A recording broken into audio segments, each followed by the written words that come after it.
Hello everyone, it's me, Miss Nicole, whichever you prefer to call me, and welcome back to another First Page Friday. So if this is your first time here, welcome.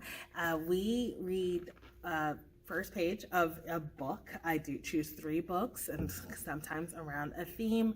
And if you're interested in the book, I put a link to it in our catalog so then you can check it out and read more about it. So March is Women's History Month, so I wanted to choose a book with 3 women who are very interesting. They may be flawed characters, but doesn't mean that doesn't make you not interesting. The first one is called Apple in the Middle by Dawn Quigley. I am going to read the description of the book and then the first page of it. If the page goes on to the second page, the paragraph goes on to the second page, I'll just continue reading it until we're done. But Apple in the Middle. Apple Starkington turned her back on her Native American heritage the moment she was called a racial slur for someone of a white and Indian descent. Not that she really even knew how to be Indian in the first place. Too bad the white world didn't accept her either. And so begins her quirky habits to gain acceptance.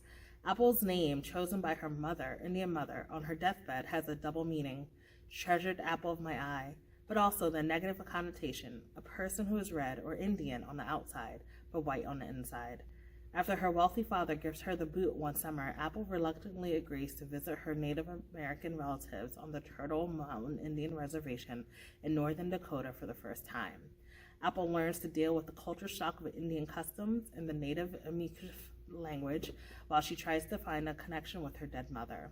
She also has to deal with the vengeful Indian man who loved her mother in high school but now hates Apple because her mom married a white man. Apple meets her Indian relatives, she shatters Indian stereotypes, and learns about what it means to find a place in the world divided by color.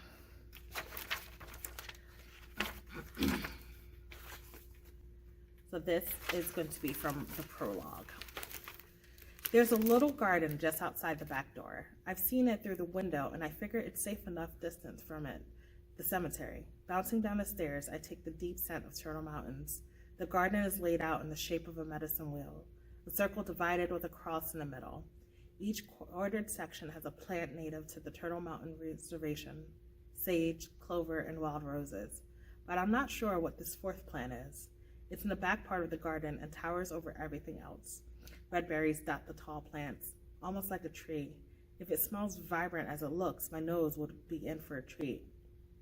This little country garden is where I spend after church when everyone else is up the hill at the cemetery.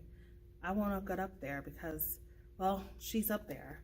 I get closer to the mystery plant and take a look and sniff again. I'm going to town trying to, for the life of me, to figure out what the last unknown half-tree bush species is. Chokecherry? What? I gasped, spinning around. Chokecherry. That's what the tree you're smelling is. Trees don't smell that good. And that's the beginning of Apple in the Middle. The next one is by June Hur, and this one is called The Red Palace. It does have a blue sticker on it. That means it is a mystery. So let's read the description. If you enter the palace, you either die or you survive and become another monster within its walls. 1758, Joseon. There are a few options available to illegitimate daughters in the capital city, but through hard work and study, 17-year-old Hyun has earned a position as a palace nurse. All she wants to do is keep her head down and do a good job, and perhaps finally win her estranged father's approval. But Hyun is suddenly thrust into the dark and dangerous world of court politics when someone murders 4 women in a single night. The prime suspect is Hyun's closest friend and mentor. Determined to prove her beloved teacher's innocence, Hyun launches her own secret investigation. In her hunt for truth, she encounters Yeonjun, a young police inspector searching for the killer. When the evidence begins to point to the crown prince himself as the murderer, Hyun and Yeonjun must work together to search the darkest corners of the palace to uncover the deadly secrets behind the bloodshed. That sounds like a great thriller. Chapter 1, February 1758. Follow me, Physician Nation whispers and ask no questions. Moonlight drifted as quietly as falling snow, illuminating the pavilion roofs and the animal-shaped statues that lined the swooping eaves. Floorland spilled golden light across the frosted courtyards and against the latticed labyrinth of doors and windows. Silence reigned except for the distant ring of the great bell, echoing through the Capitol and rumbling over the palace. By the 28th ring, the palace gates would be bolted shut for the night. As soon as the royal physician turned his back on us, Gianna and I exchanged wide stares.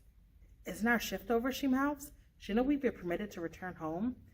I flicked a nervous glance to the physician. "This is very odd," I replied. And that's the first page of the Red Palace.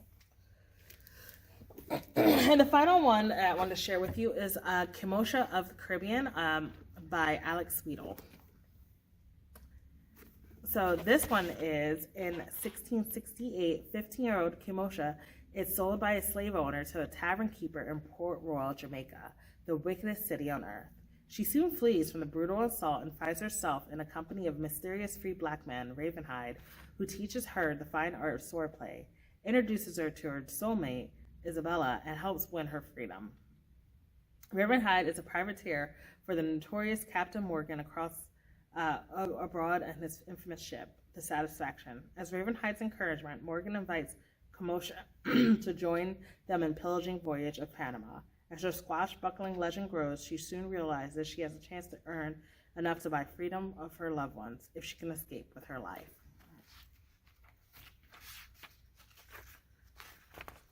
Chapter 1, A New Master.